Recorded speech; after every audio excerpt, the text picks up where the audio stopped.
صلی علی رسولہ الکریم اما بعد۔ حدیث پاک میں یہ بات آئی ہے، رسول اللہ صلی اللہ علیہ وسلم نے فرمایا اس امت کی پہلی نیکی یقین ہے۔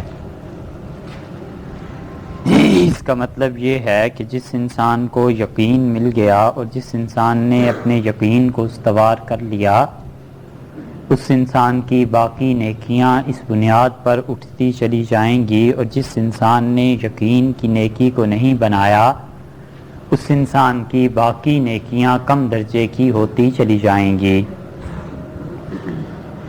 اس لیے جو کام کرنے کا ہے وہ اللہ پر اعتماد اور یقین کو بحال کرنا ہے۔ ایمان جس چیز کا نام ہے وہ سارے کا سارا یقین ہے۔ اسی لیے امام بخاری رحمۃ اللہ علیہ نے ایک جگہ اس قول کو نقل کیا ہے کہ عبداللہ ابن مسعود رضی اللہ عنہ کہتے تھے کہ الیقین الایمان کلہ، یقین پورے کا پورا یہ ایمان ہے، اور ایمان یقین ہے تو یقین اس بات پر ہونا چاہیے کہ اللہ کے کرنے سے کام ہو جاتے ہیں، اور یقین اس بات پر ہونا چاہیے کہ اللہ تعالیٰ کسی کام کے متعلق یہ فیصلہ فرما دیں کہ یہ نہیں ہو سکتا تو کائنات پوری مل کر بھی زور لگا لے۔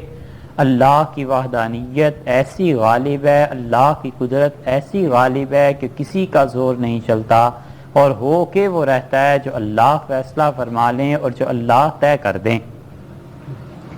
بس اس یقین کو بنانا چاہیے، اور اس یقین کا تعلق اللہ کے ساتھ جوڑنا چاہیے۔ جتنا جتنا یقین میں کمی ہے اس کا مطلب یہ ہے کہ اتنا اتنا ایمان میں کمی ہے۔ اس یقین کے درجات ہیں۔ یہ یقین صحابہ رضی اللہ عنہ میں تھا، اور اس یقین نے انہیں عام امت سے بڑھا دیا، اگرچہ رسول اللہ صلی اللہ علیہ وسلم کی صحبت مبارکہ ہی اصل تھی ان کے لیے، مگر اس صحبت سے جو فوائد انہیں حاصل ہوئے ان میں سب سے بڑا فائدہ یقین کا تھا۔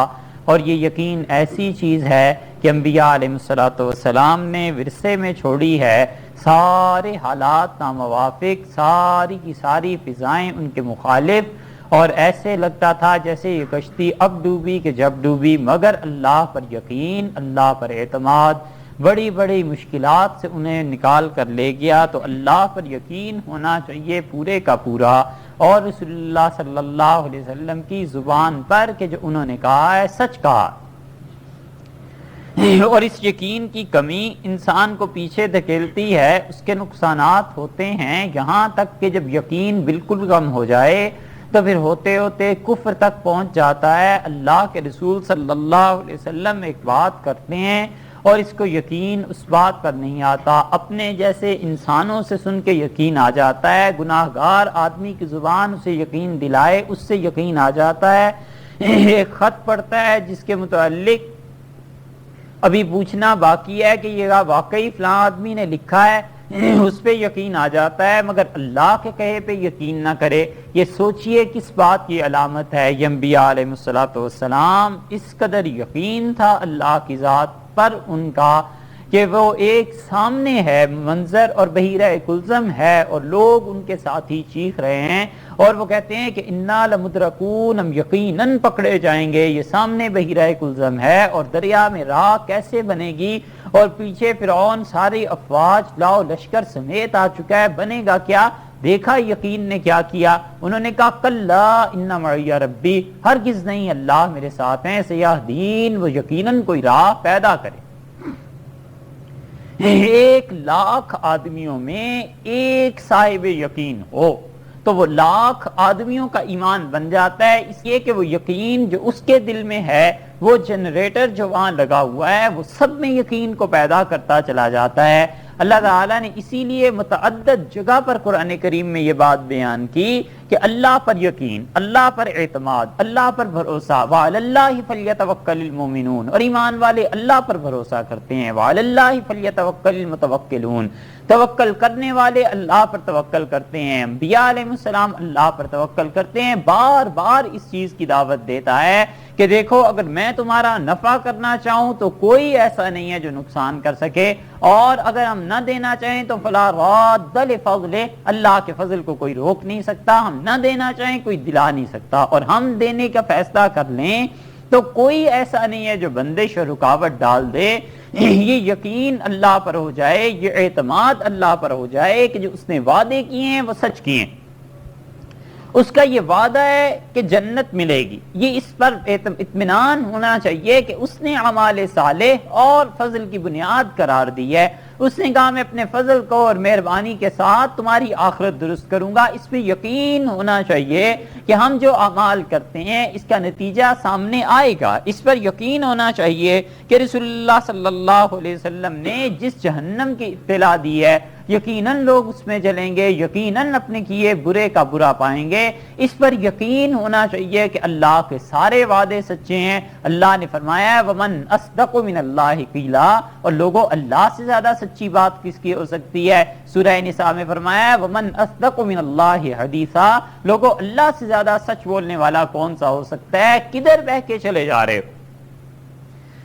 کس بے اعتمادی کے راستے پہ چل رہے ہو؟ کہاں پہنچ گئے ہو؟ اللہ پر اعتماد اور اللہ پر یقین اللہ نے بتلایا ہے کہ یہ اصل ہے، اور اسی لیے انبیاء علیہ السلام کتنی مشکلات کتنے مصائب ہیں مگر وہ کہتا ہے کہ اللہ کے ساتھ تعلق ہے۔ ابراہیم علیہ السلام کی زندگی دیکھی ہے، پوری قوم انہیں کہہ رہی ہے کہ تمہارا ایسا اور ایسا ہو جائے گا، تمہارا تو بیڑا ہی غرق ہو جائے گا، وہ کہتے ہیں کہ تم مجھے کہتے ہو تمہیں خوف نہیں آتا اللہ کی نافرمانی سے، اور میں تمہارے اس باطل مذہب کی مخالفت کرتا ہوں تو تم مجھے کہتے ہو کی دونی جمیعاً، تم تمام کے تمام تم اور تمہارے خدا مل کے جو کرنا ہے کچھ کر لو، اور میرے اللہ کو اگر منظور نہ ہوا تو کچھ نہیں ہوگا۔ یہ ہے یقین اللہ پر، یہ ہے اعتماد اللہ پر۔ حضرت شعیب علیہ السلام کو ان کی قوم کہتی ہے کہ ما نراکا، ہم تجھ میں یہ جو چیزیں دیکھتے ہیں، بلکہ انہوں نے کہا الا تراک بعض آلہتنا بسوء، ہم سمجھتے ہیں ہمارے خداؤں کی جو مخالفت تھی اس کی پھٹکار پڑ گئی تجھ پہ،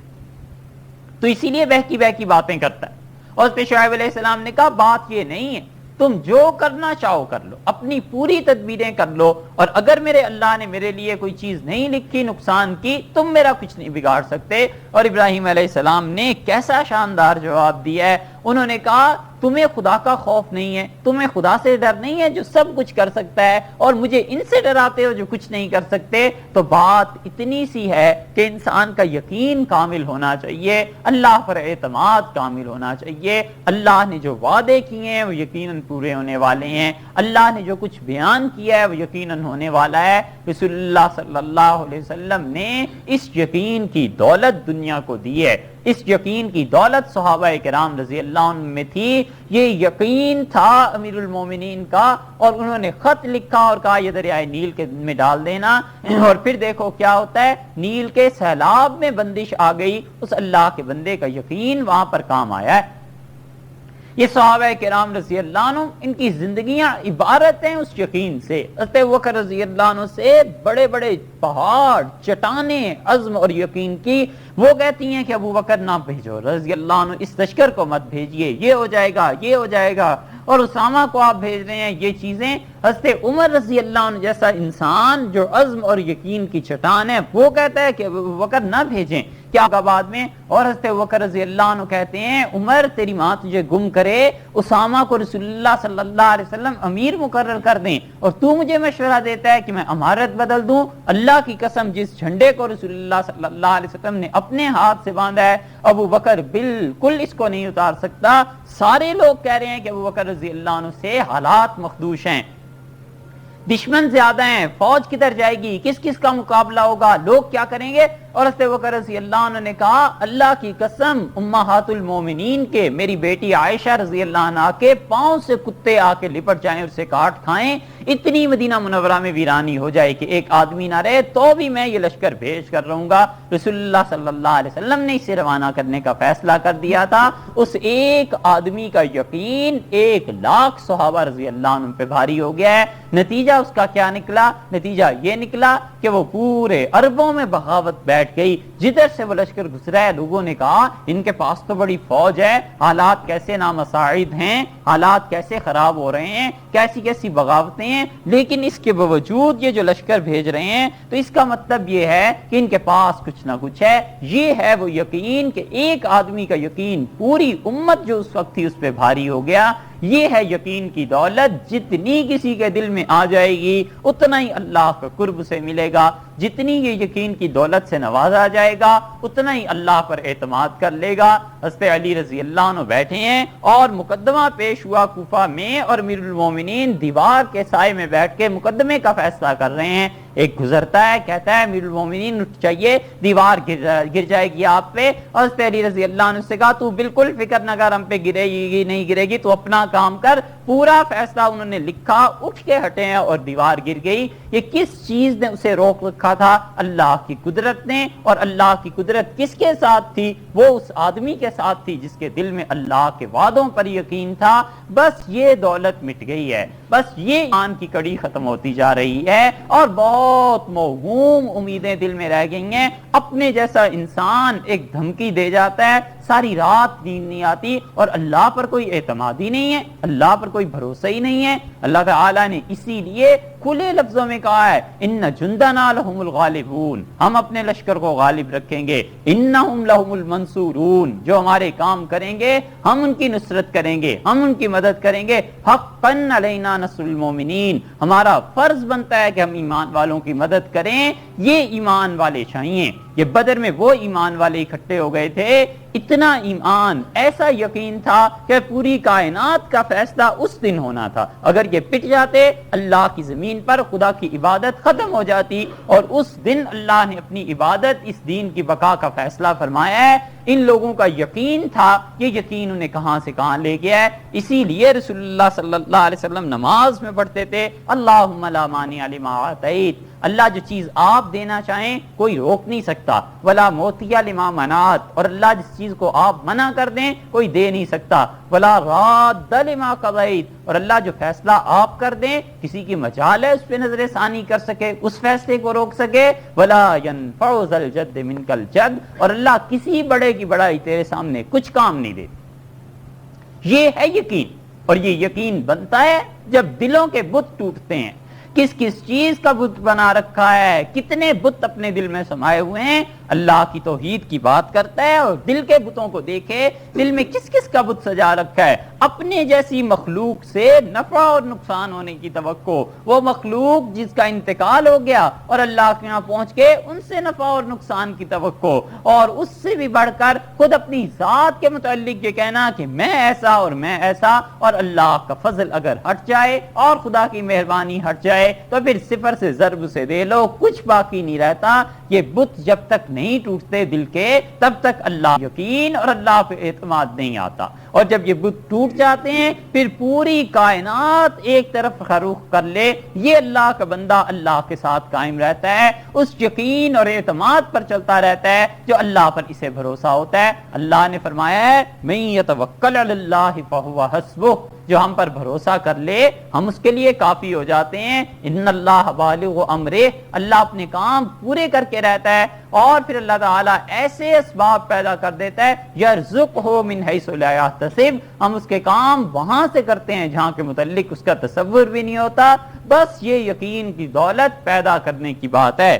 جب تک وسوسے رہتے ہیں، جب تک انشراح صدر نہیں ہوتا، اور جب تک دل میں یہ بات رہتی ہے کہ ایسے ہو جائے اور ایسے ہو جائے، کوئی ضرورت نہیں ہے اسے اللہ کے راستے میں اور اس شاہراہ پر قدم رکھنے کی جو شاہراہ انبیاء علیہ الصلوۃ والسلام اور خاص طور سے رسول اللہ صلی اللہ علیہ وسلم اس امت کے لیے وضع کر گئے ہیں۔ یہاں چلنا انہی کا کام ہے جن کے دل میں پورا یقین ہوتا ہے، جن کے دل میں اعتماد ہوتا ہے۔ ایک آدمی آ کے پوچھتا ہے ابو بکر رضی اللہ عنہ سے تمہارا کیا خیال ہے؟ ایک آدمی رات کو گیا یہاں سے بیت المقدس اور پھر آسمانوں پہ اور واپس آ گیا، کوئی اور ہوتا تو کیا بات کرتا؟ انہوں نے کہا میں اس سے بھی بڑی بات پر ایمان لا چکا ہوں کہ جبریل امین جو ان سے کم درجے کے ہیں وہ دن میں آتا ہے اور جاتا ہے کئی بار، یہ تو ان سے زیادہ درجے کے ہیں۔ یہ یقین ہے حضرت ابوبکر رضی اللہ عنہ کا جس نے کہاں سے کہاں بات پہنچا دی ہے۔ یہ حضرت عمر رضی اللہ عنہ کا یقین ہے۔